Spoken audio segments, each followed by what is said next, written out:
নমস্কার। রবি ঠাকুরের লেখা কবিতা রাজার বাড়ি।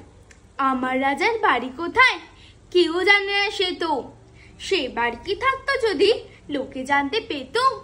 রূপো দিয়ে দেয়াল গাঁথা, সোনা দিয়ে ছাদ, থাকে থাকে সিঁড়ি ওঠে সাদা হাতির দাঁত।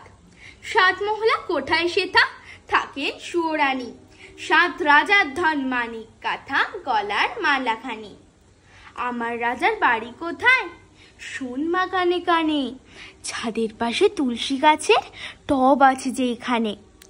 রাজকন্যা ঘুমোয় কোথা 7 সাগরের পারে, আমি ছাড়া আর কেহ তো পায় না খুঁজে তারে। 2 হাতে তার কাঁকন দুটি, 2 কানে 2 দুল, খাটের থেকে মাটির পরে লুটিয়ে পড়ে চুল। ঘুম ভেঙে তার যাবে যখন সোনার কাঠে ছুঁয়ে, হাসিতে তার মালিকগুলি পড়বে ঝরে পুয়ে। রাজকন্যা ঘুমোয় কোথা শোন মা কানে কানে, ছাদের পাশে তুলসী গাছে টব আছে যেখানে। তোমরা যখন ঘাটে চলো স্নানের বেলা হলে, আমি তখন চুপি চুপি যাই যে ছাদে চলে। পাঁচিল পে ছায়াখানি পরে মা যেই কোণে, সেইখানেতে পা ছড়িয়ে বসি আপন মনে।